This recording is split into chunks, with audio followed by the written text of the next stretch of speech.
Hi guys, it's V, and as of yesterday, I'm 28 weeks and 3 days pregnant.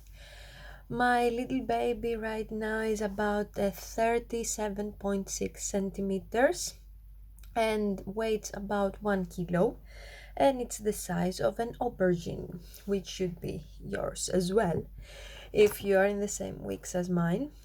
It's been a while since my last video, but I wanted to collect as many information as I could in order to make this video.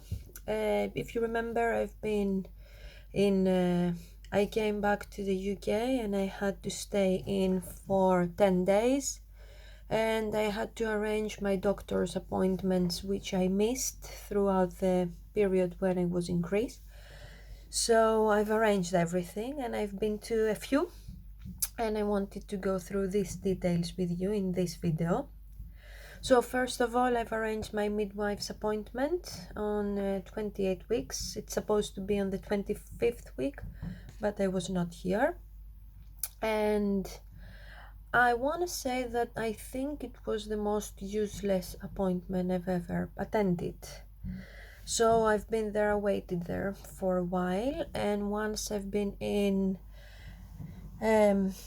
they just took some questions. They started the whole tab with my details, and they've used a machine to just hear the heartbeat. So it wasn't an actual scan, you couldn't see anything, it was just like a walkie-talkie or something that they put on the belly, and they measured the actual belly. So the length was good, and that was pretty much it. I haven't done the second big scan that I should do in the UK. I've done that in Greece, and in Greece they told me that my placenta was low, which is not something that I should worry, but I should check it throughout the whole process of pregnancy. And since my scan was not done in the UK, the midwife referred me to the doctors to do another scan, which I don't know why, but was booked a month later. So I have another midwife's appointment a month after the one that I already did, and my scan is after the midwife's appointment, which doesn't really make any sense, because if the first midwife appointment I had was useless, I don't know what they're gonna do in the next one if they're not actually checking anything. They did take a urine test and checked with a stick if there was enough protein. That's what they told me, and it seemed okay, and that was it. I asked about all the antenatal classes because now we're entering the third trimester, so it's actually 6 full months, but we're entering month 7, so we are 7 months pregnant now. And I've checked with antenatal classes, and most of them they want to charge you something, because they're private organizations who do antenatal classes online. And what the midwife, and I thought that there was something through NHS which you would arrange with a midwife. Fortunately, the midwife told me that due to COVID there are no antenatal classes whatsoever, but you can find YouTube videos. Thank you very much. I've done that myself. Let's go to the next appointment. So 28 weeks you need to do a glucose test. It means that you're gonna go to the doctor, to the place where they take your blood, and they're gonna give you a sugary drink, which you drink, you wait 1 hour, and then you do a blood test so that they can see how sugar affects you and if there is an issue of a diabetes throughout your pregnancy, this gestational diabetes of some sort. So I've done the test. I went the next day. They gave me a referral, which was wrong. I've been there. They did another form, and I've made the test. I waited an hour. I did the test. The same day, my midwife sent me a message through my chart, and she says that it seems that I have gestational diabetes, which is caused from the pregnancy. I shouldn't change anything in my lifestyle so far, and that I have to do another test. I think it's for them to make sure that this is caused from the pregnancy, and if I should actually if I actually have diabetes and I should probably be careful of sugar, or if it was just because I don't know, maybe I had something sweet or a coffee in the morning before I've done the test. Because in the first test you don't have to fasten or not drink or anything. So the second test, it's called the GTT test, and it takes a couple of hours. So they've booked me in. I'm going next week. Oh no, I'm going in, yeah, a couple of days. And I have to eat or drink anything I want before midnight, the day before. Go to bed, wake up, go to the appointment. They take one blood test in the beginning, the moment I go in. First blood test. Then they give me a sugary drink and I wait for 1 hour. After an hour, they do a second test. Then I wait, I think another more hour or 2 more hours, and then they do a third test. So the sugary drink or the glucose or whatever they give you has to go through your metabolism. So they have to do 3 different blood tests. It takes 2 or 3 hours. I think it's 2 hours. And about 2 hours, yeah. And in the meantime, you have to wait in their outpatient waiting area, because you cannot go around walking and stuff like that. And I think it's because they don't want you to metabolize the sugar. So that's going to take place next week. I'll let you know the results in my next video.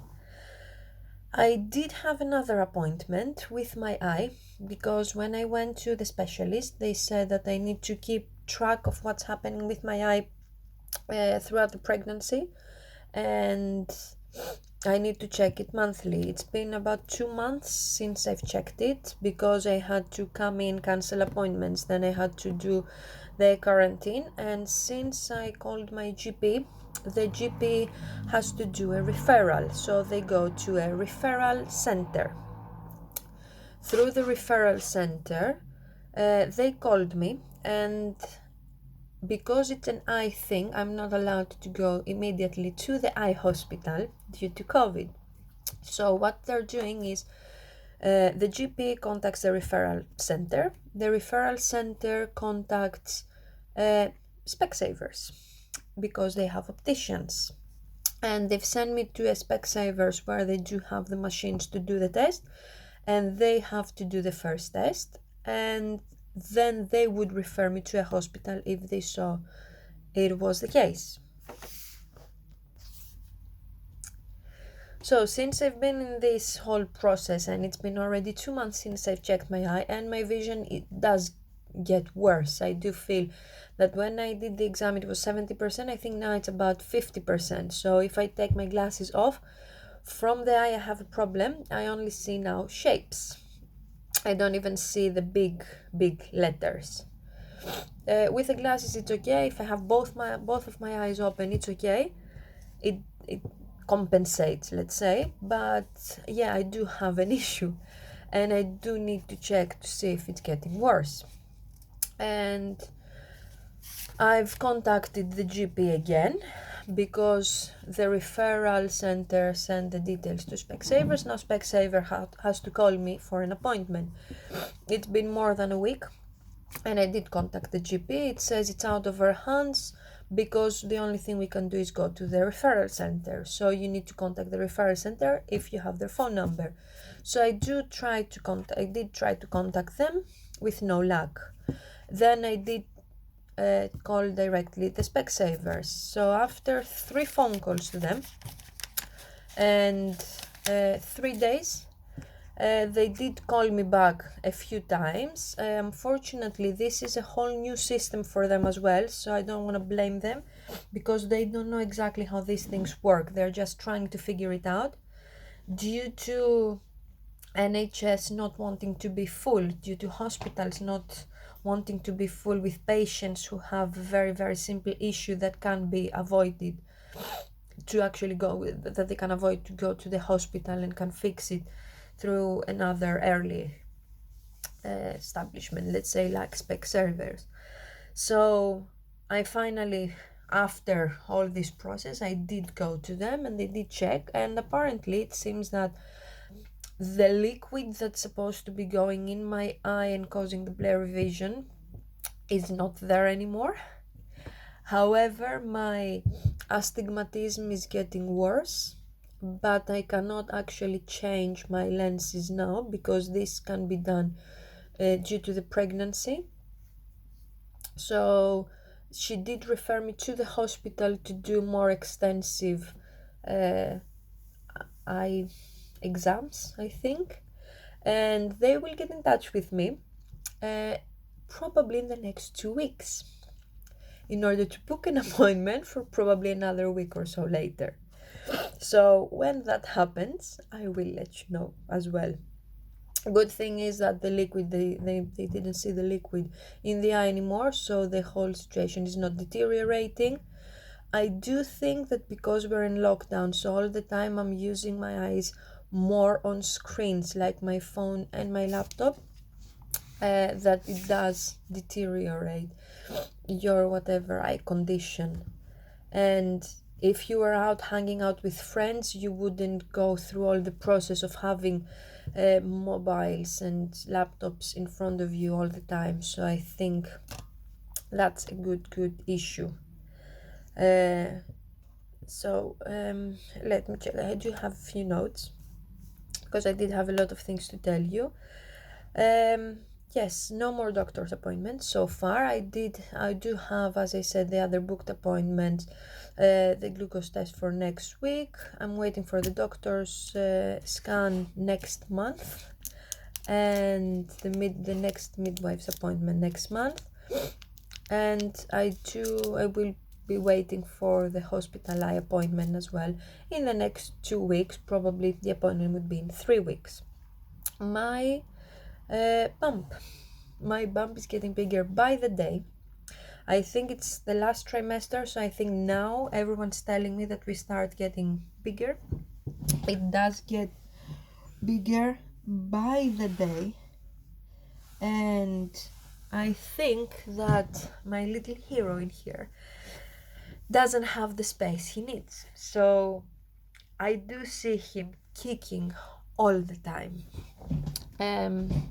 I did search online, and because he's kicking all the time and I'm a bit scared, and they said, even the midwife said, that if there's a lot of movement, it means that there is a lot of blood going to the baby, which is good, and it's going to be a very healthy baby. There is water coming out of my face constantly. I have a running nose constantly. I don't have a flu. I don't have any symptoms whatsoever, and I don't even need to blow my nose because there is nothing in there. I think there is a sort of a blockage, and I've read that you can experience nosebleed, which I already only experienced twice in my 7 months of pregnancy, but it wasn't blood running through the nose. It was like doing that and finding something red on the tissue. However, now I do have the constant feeling that my nose is running, but not so much in order to blow it. So I do always have a tissue, and I do always do this or this movement, and my eyes are getting watery, which I don't know why that's happening, because they say that during pregnancy you may experience dry eyes, and due to the bump I have back pains now. I did have an issue with my back, but I didn't have it for the first 6 months of the pregnancy. My bump is getting bigger now, so it's much more difficult to do very, very basic things like sit down and stand up from a chair or a couch or whatever. The midwife told me that I shouldn't go up like this when I want to stand up, and try to do it sideways, and it does make sense and it doesn't cause so much pain. When you're sitting in a chair, as I've done before, it's better to just stand up like this, and then standing up like this. It does make sense because you don't put pressure on the actual belly, and it does make it easier for you. My senses of smell have gone to extremes. I don't have any yearnings and I don't smell food, but I smell everything around me, I don't know, 100 times more than other people. So you can be cooking something specific down the street and I'm gonna smell what you're cooking. The bad thing with that is that I smell myself. And yes, I have to shower twice a day because of the vaginal discharge. I do think I stink all the time, and I do need to wash myself all the time. And I am very aware of other people's smells as well. So it's a good thing that we are on lockdown and I don't speak or see a lot of people, because I do think that everyone stinks now. Everyone. So my partner, I make him shower daily as well, and if it's been more than a couple of hours after his shower, I have an issue. I think it's too much, but I don't know what else to do. When we are outside walking, it's a good thing because I do put a bit of perfume on the outside of my mask so that I smell that, and I do put perfume on my hands, even a cheap perfume, something that doesn't disgust me. So I keep using it and smelling it instead of smelling others. And it's causing a big discomfort for me, and I know it's not the case for everyone, and I know that it's not their fault as well. And what else? One last thing that I wanted to talk to you about is about I want to talk to you about decluttering, and I wanted to talk to you about the videos that I've started watching. I did see that it's already been 18 minutes for my video and I don't want to make it long, so I'll leave these two parts for my next video. I promise it's not going to take long. I will finish with one good thing. So I am doing some yoga because I'm not a fan of yoga. I've tried it before and it's not for me because I haven't started it with a trained professional. I've started with YouTube videos and stuff like that and online courses, even if you pay or not. And I've never had someone showing me exactly how the positions are supposed to be made. So I think that I do make some mistakes that may be crucial to doing the exercise correctly. However, as a pregnant woman, you cannot do a lot of exercise. You can walk, you can go to swim, which unfortunately is not allowed now. I do have an elliptic machine here, which I tried twice, and I was sore for 2 days and I had huge back pains. And I've tried to reduce the time or the strength or the height or the power that I've used, but I don't think it's the same as walking. So I do try yoga. I do 2 exercises the moment I wake up in order for me to get out of bed. I don't do the down dog. I think it's extremely difficult for me in my position now. So there is if you found it somewhere, if you're looking for yoga, there's like a the tabletop when you stand like a dog in hands and knees, and there is an exercise where you put your head down and lift your back, let's say, up. It's like a curved cat, and then it's the dog when you put the back down and the head up. So it does stretch my belly if you go like this and then you go like this. I do it about 10 times before I get out of bed because it helps me a lot. And I do use a lot of the breathing exercises throughout the day. So after finishing a chapter in my book, let's say, I do stop, I do take a very comfortable position in my bed, and I do my breathing exercises for like a minute or so, because I do think that we have to get used to breathing and relaxing and getting in touch with our body, because it may help us throughout birth. And I did find a video through NHS which does not have a lot of strenuous exercises. It does have a few stretches, it does have a few or a lot breathing exercises. It does help you to open up your spine, and it is antenatal and postnatal. So I am going to put a link of that video in my comments below. And I did find it funny at some points. You will realize what I'm talking about if you go to see it. It's a 45 minutes yoga exercise, which I thought was too long, but I did do the whole thing without getting tired, and I think it did help me a lot because it does have a lot of breathing. And since we have time right now, we can actually use that.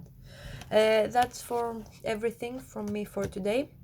Stay comfortable, stay safe, ask for help whenever you need and whenever you want. From now on, things are going to be more difficult that you want to, and you will need some help. And as I said, stay comfortable and remember that a happy mama makes a happy life. See you all next week.